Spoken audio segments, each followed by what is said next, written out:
Okay.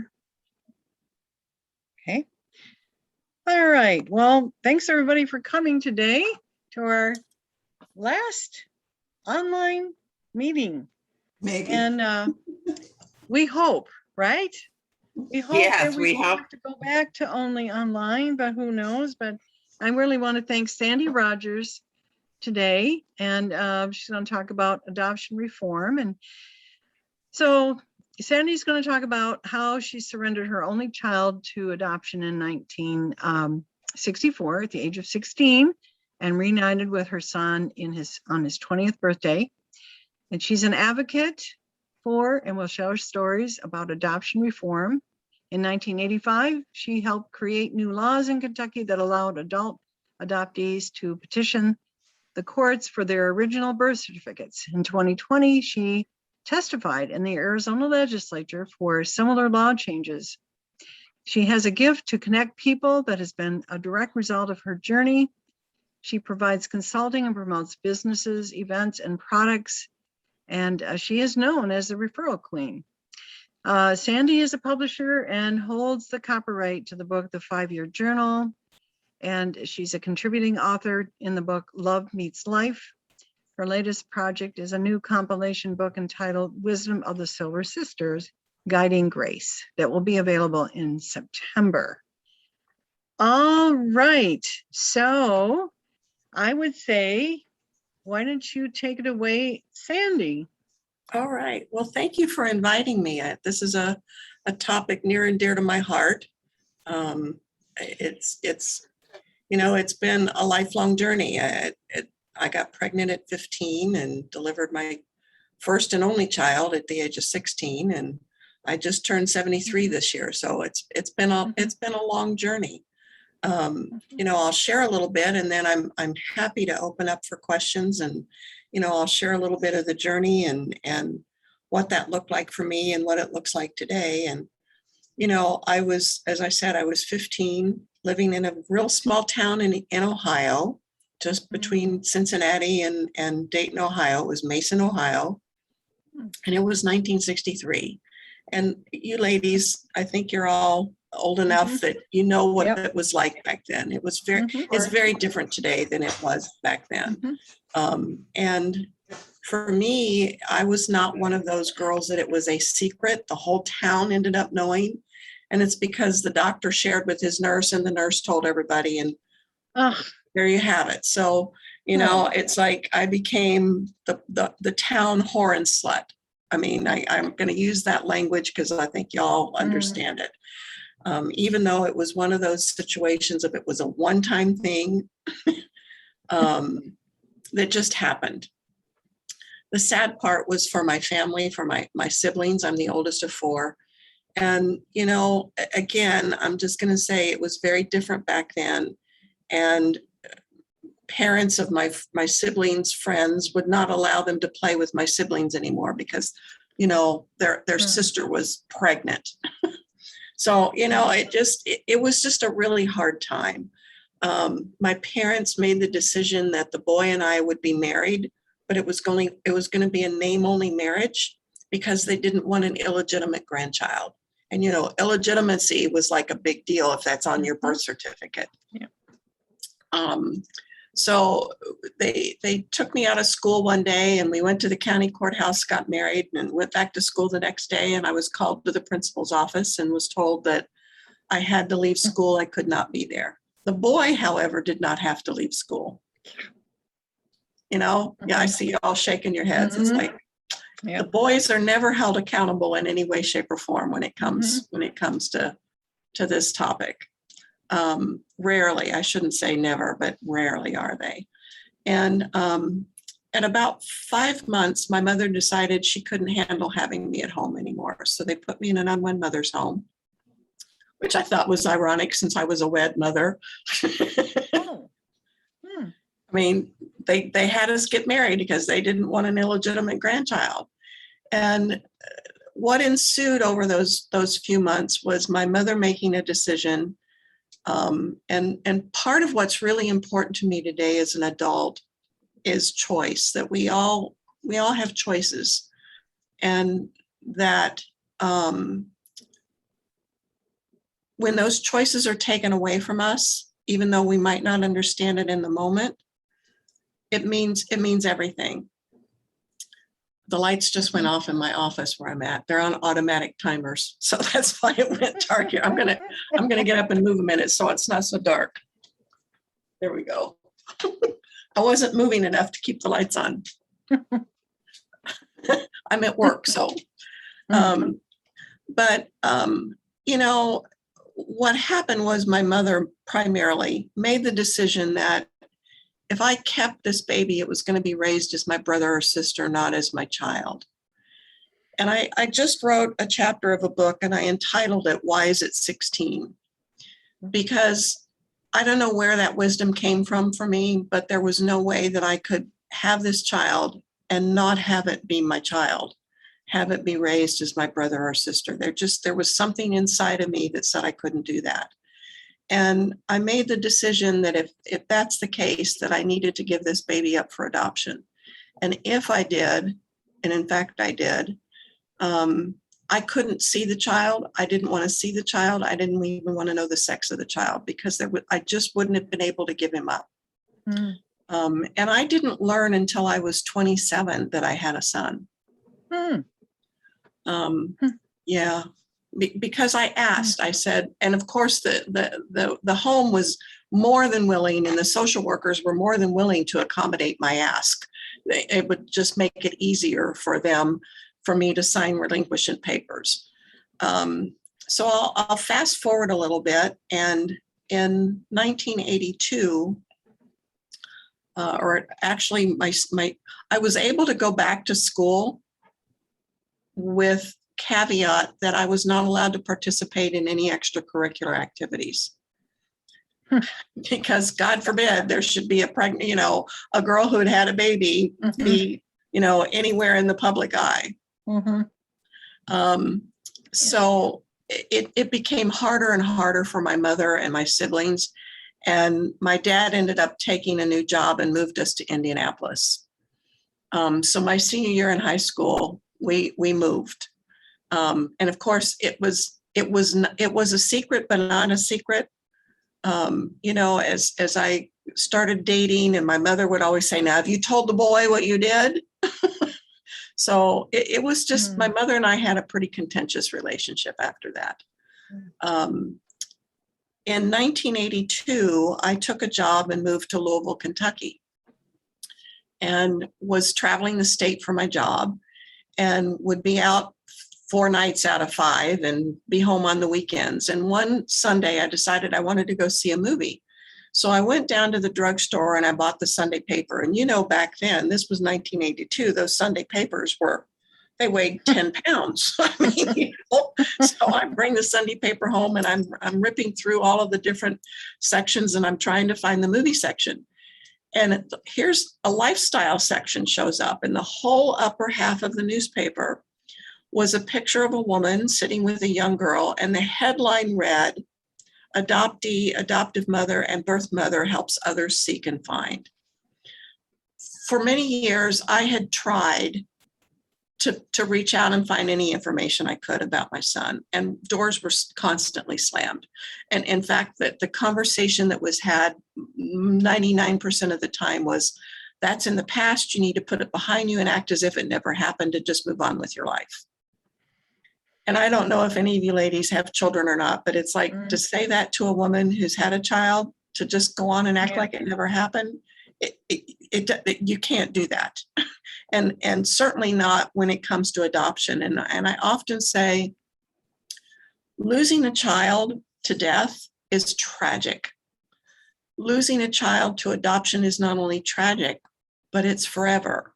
When you lose a child to death, you can grieve. You know the outcome. You know that child's no longer here on earth, and you know why.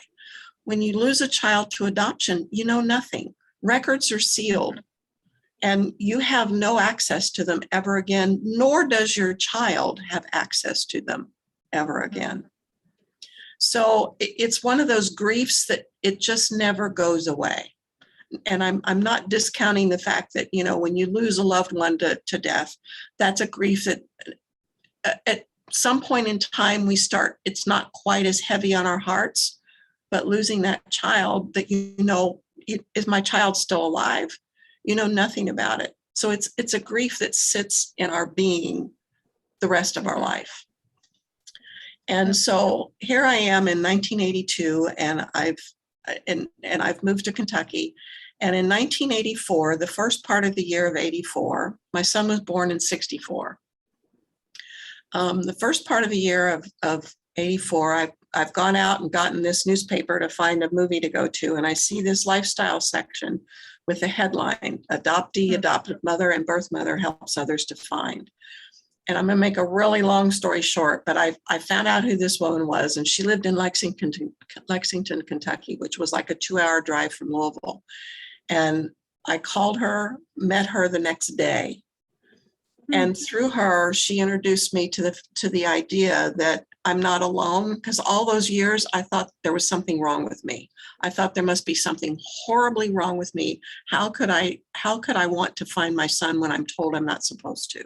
When I'm told it's none of my business, that I signed surrender papers, that I signed relinquishment papers, that it's like, just go away, And so it was the beginning for me of some massive healing in my own life. But it was also, she connected me with some people who had support groups. And I didn't know there was such a thing. There were other birth mothers who were like, oh my gosh, we all had similar stories. There were adoptees who were searching and hoping to find their birth parents. Then there were a handful, not very many, but there was a handful of adoptive parents who were very supportive of their child in locating their background and their roots and just their basic history. I mean, adoptees don't know their basic history. As an adult, they'll go to a doctor's office and they go, what's your family history, medical history? Mm-hmm. They don't know. And it's this emptiness for them. It's like, I don't know who I am. And we were talking horses and dogs a little while ago. The owners of those horses and those dogs know the lineage of that dog back to the beginning of time. They know the lineage of that horse back to the beginning of time. An adoptee doesn't know their lineage. Think about that for a minute. Yeah. You and I take it for granted. We know. I mean, we've got family records and people that we've been with all our lives, but an adoptee doesn't know that. So my friend, she'd become my friend, got me connected, and I actually started a support group in Louisville of a national organization that's still around today. It was called Concerned United Birth Parents, or better known as CUB, CUB. There's another organization that's still around today that's based out of Washington, D.C., called the American Adoption Congress. And both of these organizations support adoptees, adoptive parents, and birth parents in a variety of ways. But my friend who introduced me to all of this also introduced me to a man who was doing, quite frankly, illegal searches. And I didn't care. By this time in my life, I just didn't care. And I paid that man $5,000 to find my son. And for me, it was like putting it on a credit card. We talked about the lady who was putting her gambling on a credit. It was like, I don't care. It was that important to me. And within a week, he had my son's information. And I hardly believed it. It's like, how could he do this so fast? And he sent me a picture. He had found who my son was, found out where he'd gone to school, and went to the library or the school, I forget which place now, but he sent me photocopies out of his yearbook. My son was a spitting image of my brother's. It was no doubt this was the right person. So here we are, the first part of 1984 now, and I've learned who he is. I'm not ready to contact him because the information that the searcher gave me was that he was in college, and this was in May when this happened. And I was like, I'm not going to reach out to him right now because I don't want to disrupt his studies. I didn't want to have that happen because I heard many stories in the support groups that I was in, a variety of stories about how adoptees' lives got interrupted when birth mothers walked back into the picture. And I didn't want that to be one of the factors that may possibly have him say, I want nothing to do with you. So my birthday is in June. I made a decision that I needed to make him more real. And it's like, I'm assuming that classes are out now. He's not in school anymore. And decided to drive up to Cincinnati because that's where he was born and that's where he was living. So went up there, drove past the house. His father, who I later learned was his father, was out in the yard, more in the yard, and was like, oh my God, they're going to know who I am. There must be a neon sign on my car that says, this is Tom's birth mother. You need to like drive on. So I turned around and came back home.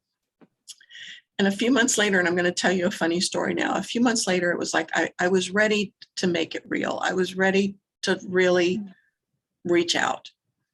And I picked up the phone and I dialed the phone number that I had for them, and a man answered the phone. Now I'm going to take a little sidestep here. I am not a woman who has ever in the slightest way been interested in sports. I'm just not. I know lots of people are, but it's just not anything that's part of my makeup. And that particular summer, the Summer Olympics were going on. And again, I really didn't care. I mean, it was fun to watch the swimming or some of the things, but it was just not anything important to me. And I'm telling you that because it'll make a difference when I tell you this story that's going to happen. So his father, it turns out it's his father answered the phone. And in my very professional voice, I stood upright and I was like, may I speak to Tom Adams, please? And there's this pause. And he said, well, Tom's not home. Who's calling? And it was like out of my mouth. I don't think I skipped a beat. Out of my mouth came these words. This is Sports Illustrated calling. We're taking a survey of young men between the ages of 18 and 25. Can you tell me when he might be home? It was one of those things that I took the phone away from my ear and I was like, what did I just say? And he said, well, Tom's not going to be home for a couple of years. He's in the service stationed overseas. I said, oh my goodness. Well, thank you very much. I guess I can't take this survey. And I hung up. I immediately called my friend in Lexington and her advice to me was call back and tell them who you are. And again, it was like, I didn't want to take away his choice of telling his parents. I didn't want to be the one to tell them. I wanted that to be his choice to do. And so we decided that she was going to call back. And she did. And she said, this is the supervisor in charge with Sports Illustrated. If you'll give us his address, we'll be happy to send him a free subscription to Sports Illustrated in celebration of the Summer Olympics.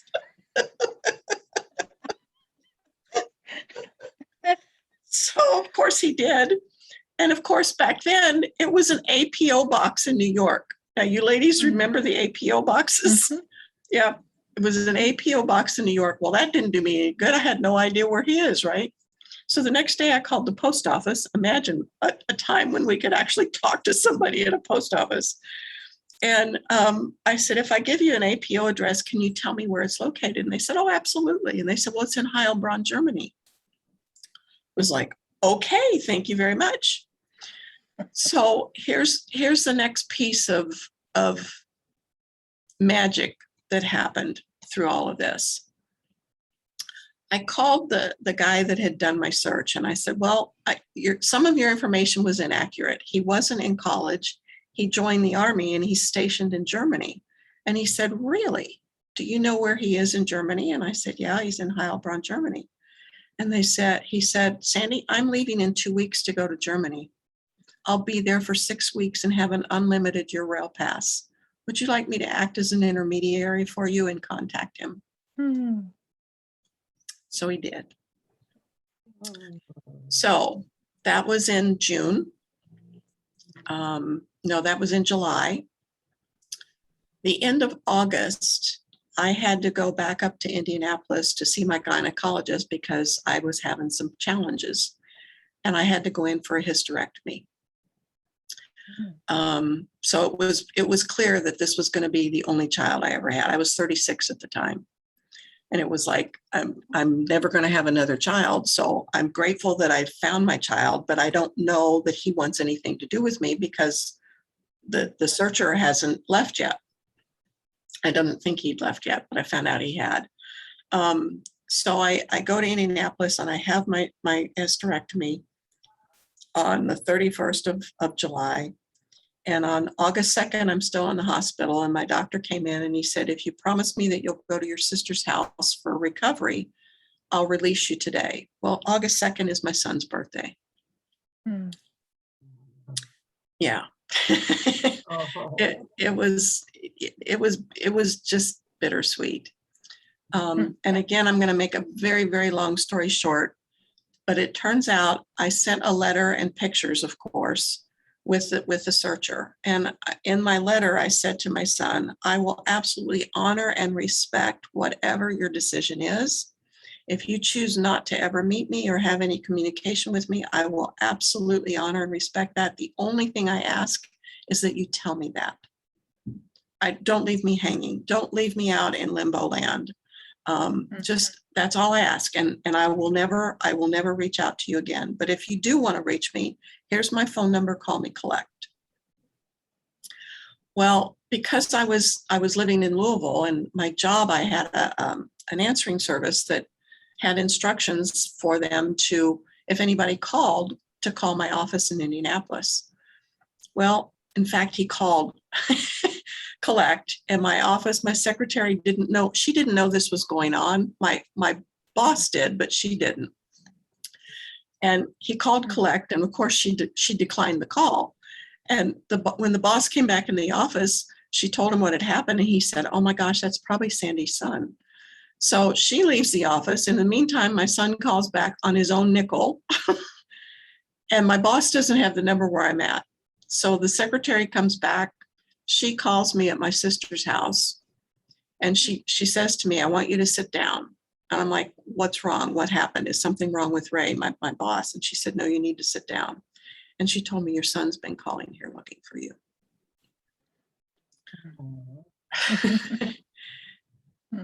It's still hard sometimes for me to talk about this. So she gave me the number to call, and I called the number, and this young man's voice answered the phone, and I asked for him. I said, "Is Tom Adams there, please?" And he said, "This is Tom." I said, "Tom, this is Sandy." And he said, "No, it's not. This is my mom." I haven't cried for a while with that one. And that was 57 years ago. I'm sorry, 37 years ago. Mhm. He just turned 57 this year.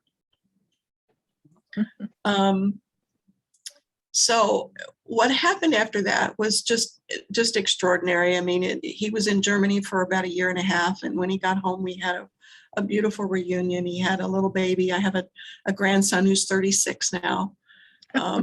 Yeah. Yeah. And I mean, it's been an interesting relationship in that initially we had a lot of contact. We spent a lot of time together, and then I moved and he moved, and geography takes us apart. So over these years, we've spent time together and not time together, and it's been here again and off again and there again and off again. So, but I'm just grateful that he's in my life. The thing that happened when I was in Louisville, though, is that I got very active and very involved in adoption reform because it taught me. I thought I was the only one. I really, there was this, I don't know why I thought that, but I thought that there was something really wrong with me. And there's a whole community of women out there who are birth mothers who have walked a variety of steps in life. Who are in a variety of reunion or non-reunion. Not all reunions are good reunions. Most birth mothers, it was a secret. The majority for the majority of women, it was a secret.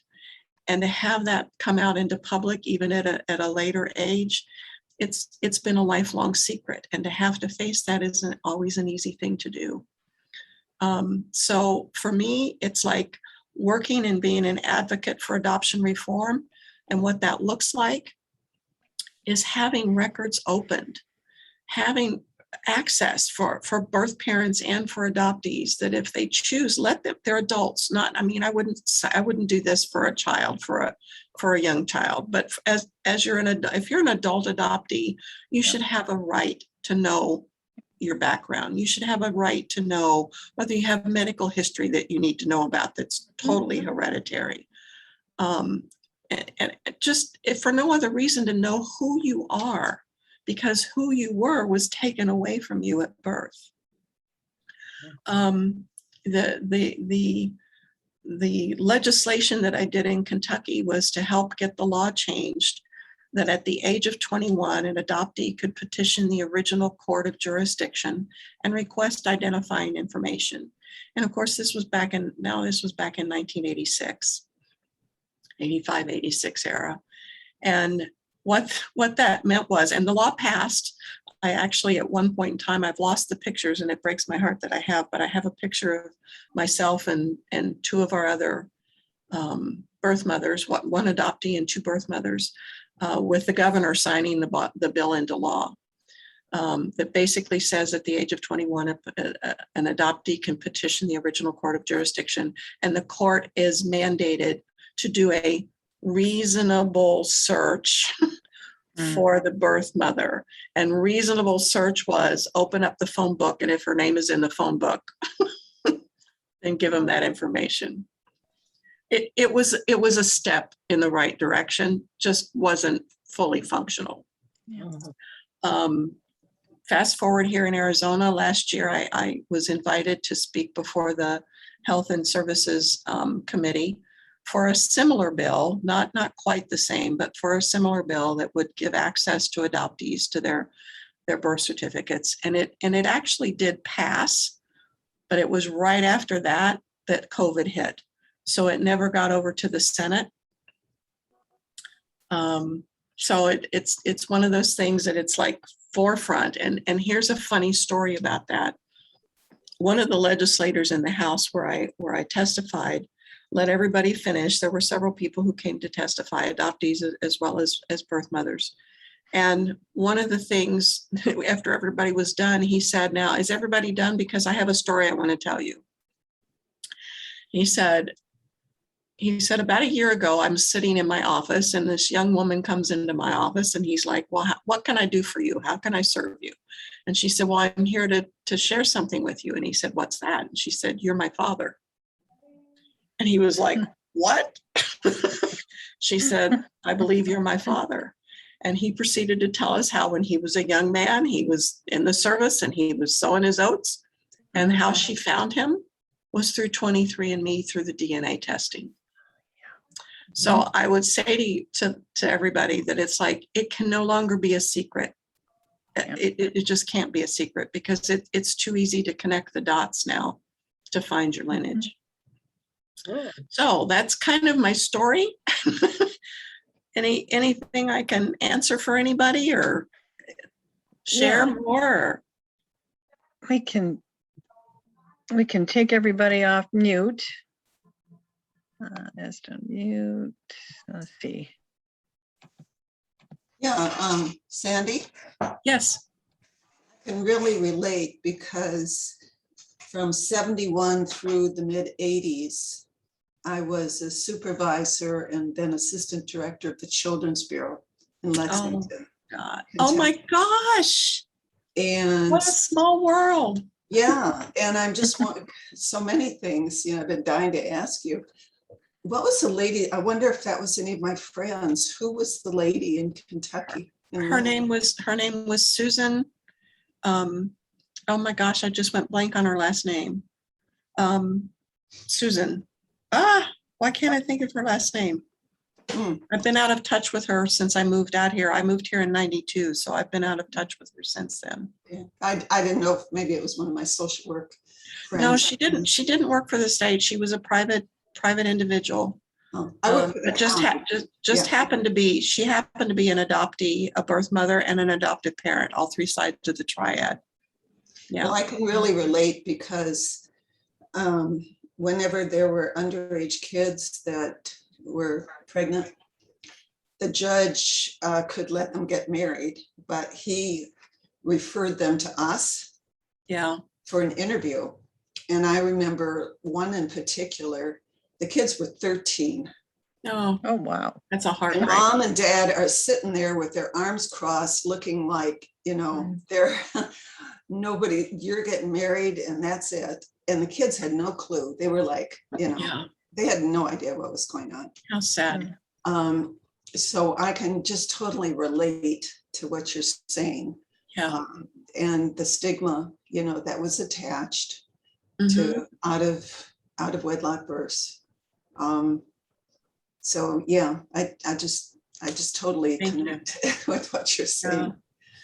And people that haven't been touched by this, whether you're a professional or whether you're part of the triad, just they don't understand the depth of the struggle and the pain and the loss. Mm-hmm. And oftentimes it doesn't show up until much later in life. Did the father ever connect with the? No, he disappeared shortly. He was the new boy in school that year. And it was my first date. It was my first date. It was one of those things that just happened. Yeah. And, he disappeared.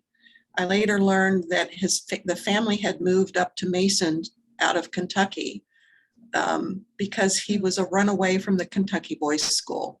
He and some other boys had gotten picked up for stealing a car. And I guess a few weeks after we were married and I was kicked out of school, he went back down to Kentucky to hang out with his buddies and they got picked up again. So I've been told that what happened is that the social workers had to go down to Kentucky to get him to sign relinquishment papers. I might have known him because we ran juvenile detention as well. I can give you his name. Yeah, we did all children's services from adoption, Wow. protective service, detention, early childhood education, everything. So Yeah. and you'd see the family. You'd see, like, we have the little kids in the daycare program. We have the mom and the sisters or the mom and the kids in protective services. And then we get one of the kids in detention. I mean, you just saw it just became a family. Yeah. Yeah. The way kids were channeled then. And a lot of times it was not necessary, for them to follow that. It was all the being ostracized and all that kind of stuff. Yeah, that was terrible. It was very different. Yeah. My son-in-law is adopted. Mm-hmm. And he finally last year found who his family was. He met a sister. He went up and saw his sister and he said, "You don't know how great that feels." Yeah. To have It's a real whole sister, Yeah. The parents are both dead. That's sad. Yeah. And he also found out the mother had mental problems. And I believe it. Did you ever remarry again? Did you ever get married? I'm married and divorced 4 times. And it's like my self-esteem was gone. I mean, I'm a very different woman today than I was then. But by the time I was 30, I was married and divorced a total of 4 times. Wow. Yeah. And again, I recognize today that it was because I wasn't healed. I was looking for love. I was truly looking for love in all the wrong places. Yeah, like that old song. Yeah. And I used to have a lot of shame about it, but I don't anymore. Yeah. Because they shamed you so badly. Oh, my goodness, My dorm was sent in Colorado. I went to college in Greeley, Colorado. And a girl in my dorm went to Texas to have the baby. She got sent away. It became the secret. It was a big secret. Yeah. We all knew the big secret.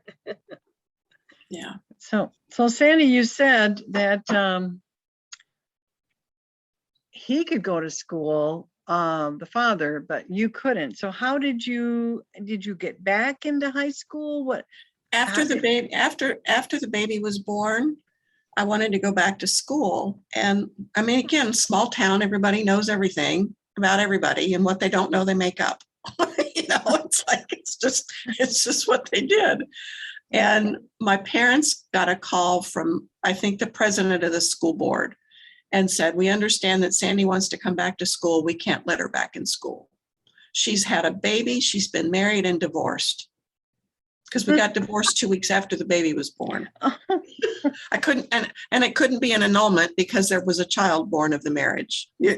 Marge, you're shaking your head. It's like, Mm. Now, did they Well, what send did- you to continuation? That's what they used to call it back then, continuation school, where you got No. sent. No. No, but here's what my father actually threatened them with a lawsuit and said, she's 16 years old. She needs to go back to school. Well, And they finally agreed to let me back. But like I said earlier, I went back to school, but I wasn't allowed to participate in any extracurricular activities. I had been on the drill team. I couldn't be on the drill team anymore.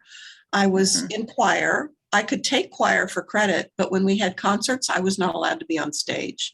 Wow. Was this the Oh. school's requirement or your It was- parents? No, it was the school's School. requirements. Okay, Yeah, no, it was the school's requirements. I see. Yeah. Oh, Sounds like the Scarlet Letter, doesn't it? yeah, Yeah. yeah. Yeah, Yeah, it was. yeah, and yeah. No, I know. When I was in high school, there was a girl that disappeared for a year. Mm-hmm. Oh, she went to be with her aunt for a year. Yeah, Then she came That back was- and that was the standing story. She went to live with her aunt. mhm, Yeah. that's exactly what happened. But so this legislation that you said it passed in the House in Arizona, but it needed to go to the Senate. Yeah, But then COVID happened. So COVID is that happened and going- it hasn't been resurrected. It hasn't been. Yeah.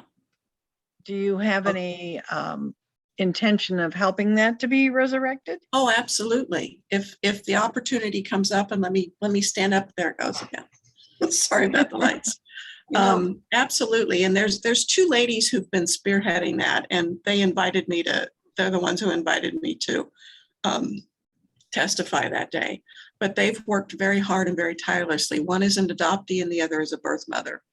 And they did get something passed this last legislation that just ended just recently, but it wasn't fully opening the records. And in fact, here you'll find this interesting. One of the biggest opponents to the bill is our vital records here in Arizona, because they said it's going to cause them so much extra work that they need a whole new computer system in order to be able to handle all of the requests that will be coming from all of those hundreds of thousands of adoptees. Yeah. Yeah. Is that true? Will there be No. hundreds of thousands? Oh, No. so No. basically they just don't want to do the work. at They don't all. want to do the work. I question, and I'm a bit cynical of our Senate, but I would question if there's some ideological Yeah. reasons that they're still back in 1960. Yeah. I would agree. I would agree.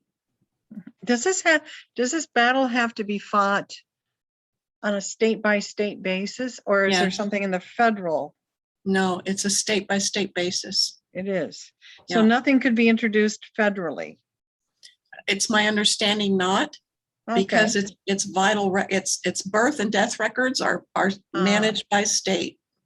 Okay. It's birth records. Well, I Uh. think with DNA testing and all, it might Mhm. just become a moot point. It Because will, so but many people, can trace but here's the piece that is more important to most adoptees than any of it, is having that physical piece of paper in their hand that says, this is my original birth certificate. This is who I am. And I'll share with you, Ohio passed a law several years ago now that an adoptee could get their original birth certificate. And last year I asked my son if he would request it, because I can't.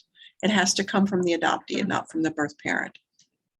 And so he got his original birth certificate, and I was incensed when I saw it, because, as I told you in my story, one of the reasons that my parents insisted that we get married is because they didn't want an illegitimate grandchild.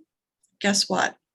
Is it illegit? My married name is not on that birth certificate, and it says illegitimate. Oh, my gosh. Oh, Oh, And many, many, many birth certificates have been changed. Many have been changed.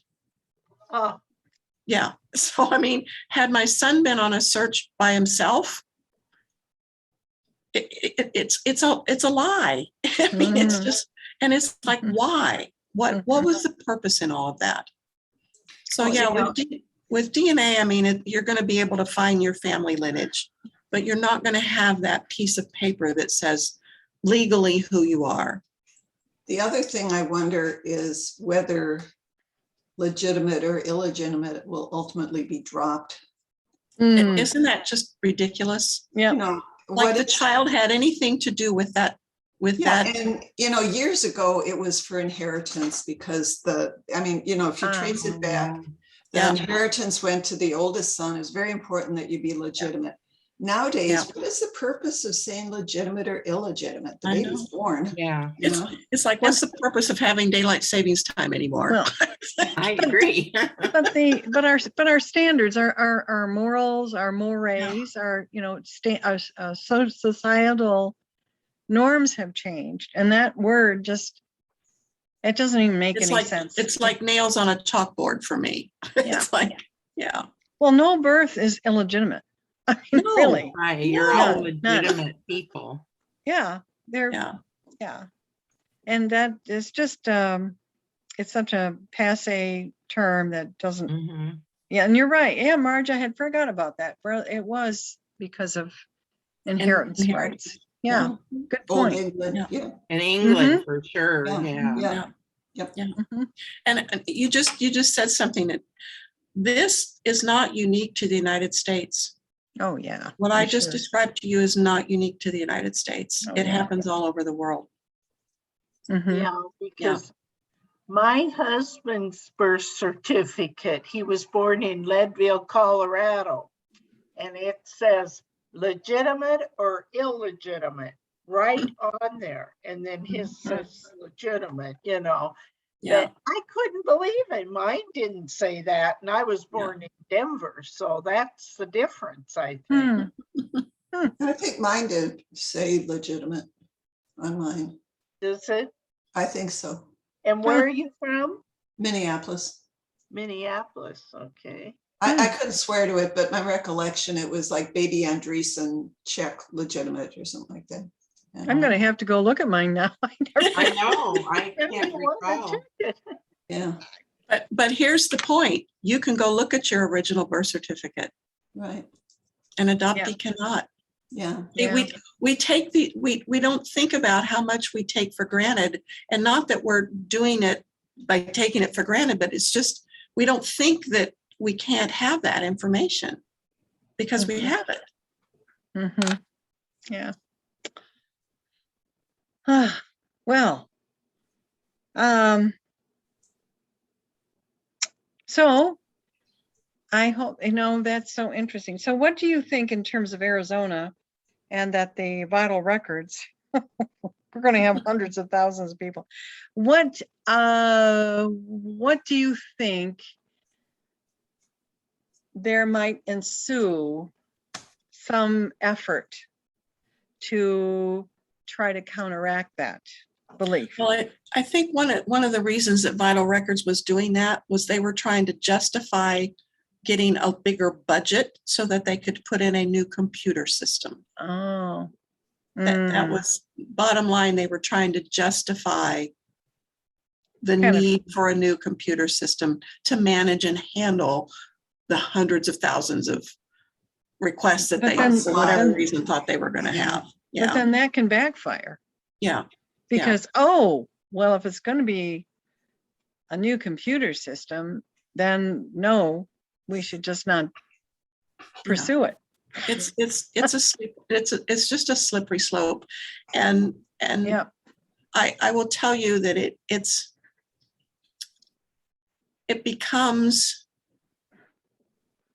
more of a personal thing. There are many, I mean, just like abortion is a hot topic. Mhm. This is a hot topic, not as bad as abortion is, but it falls in that same category. So the legislators that have that mindset, which they all bring in their own personal agendas. Mhm. That's what we have to overcome. Mhm. So are you going to remain active in I this will, fight? as long as I'm needed. If the two ladies that are spearheading this, and we in fact, I just had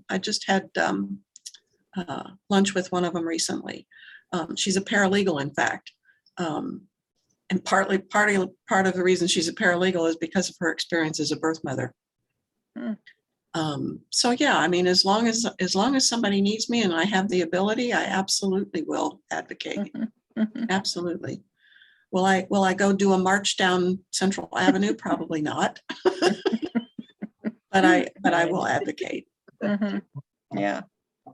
So do you see, it sounds like your son and grandson don't live close by. No, my son lives in Virginia. My grandson lives in Seattle. Oh, wow. Oh, big Yeah. difference. That's our families today, aren't they? We're all spread apart all over Yeah. everywhere. Yeah. But do you ever do things like Zoom with them, or? My grandson works for Facebook. He's an engineer at Facebook. Oh, no wonder he's in He Seattle. just for my Yeah. for my birthday, he just sent me a Facebook portal.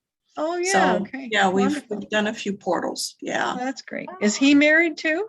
He's married, and they're trying for their first Which should be your first grandchild, great grandchild. great grandchild. In fact, Yes. his wife is actually from China, Oh. and she's so adorable. She's been here for many years, but she's so adorable. She's like, oh, Granny. They call me Granny Sandy.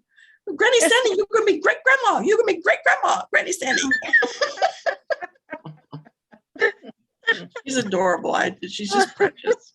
Oh, How that's do cute. the adoptive parents feel about this? When Tom and I first were reunited, he was Good actually in Germany and expecting his child. And he said to me, I mean, my phone bill was the national debt for a year and a half because I didn't care. It's like, call me collect. I don't care. Yeah. But he had said he wanted to tell his parents. He wanted to call his parents and tell them. And my encouragement to him was to wait until you can do that face to face. Don't do it long distance from Germany to, do it face to face. And so his adoptive mom went over there in December to be with him when the baby was born. And he told her then, and they were not happy. They were not happy. They just were simply not happy about it. And I actually finally met her a couple of yeyears ago for the first time, but she was well into dementia and Alzheimer's, and she just passed this earlier this year. So I never met his father. I've never met any of his family. He had another brother who was also adopted. But that brother he's not in touch with. That brother's got a lot of mental challenges, a lot of mental problems. That was a good question from Janet, but I also had a question.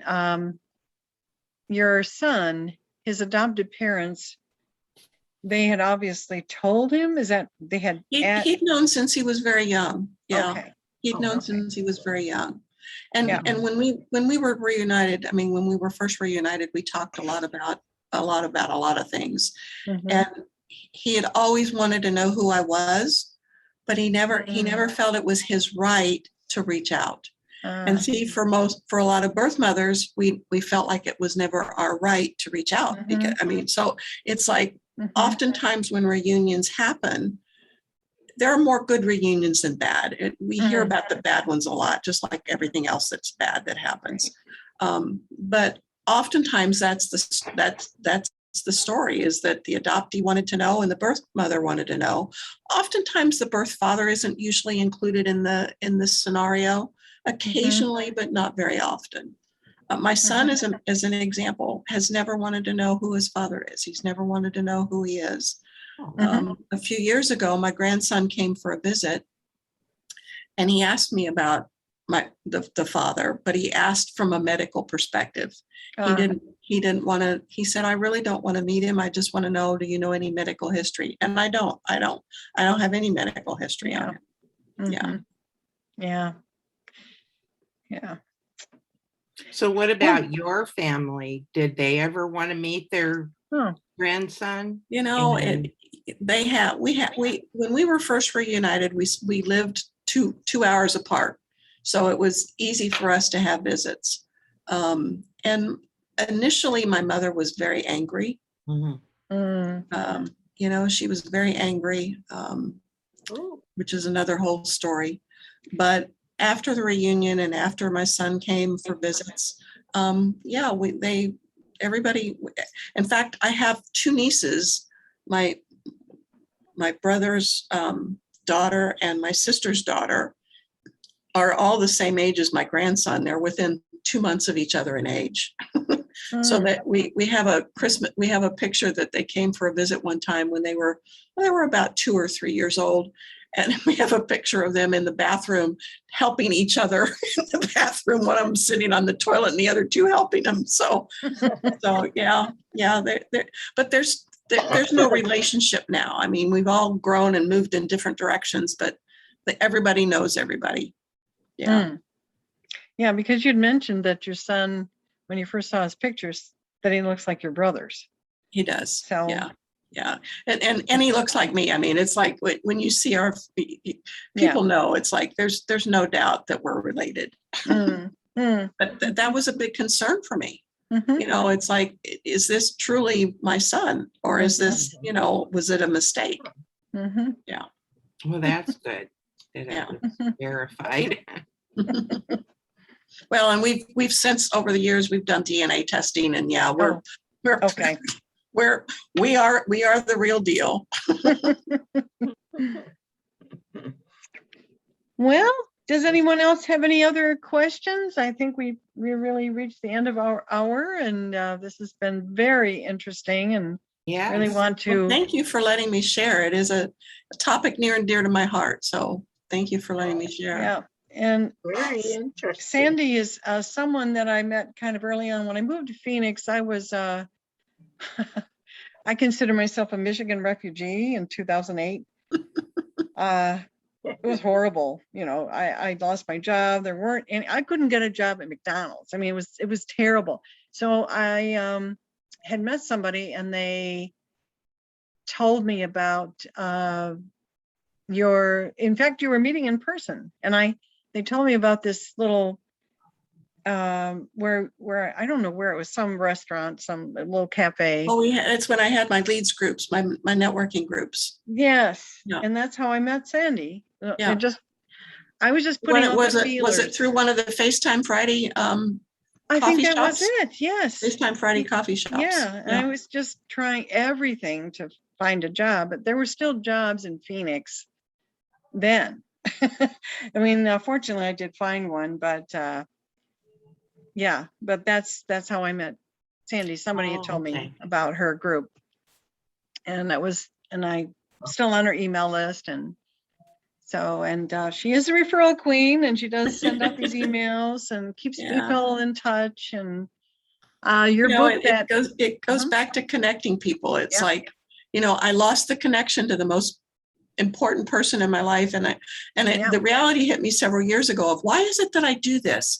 And it's because of my experience. At the root is my experience of losing connection with the most important person in my life. Yeah. So I love connecting people.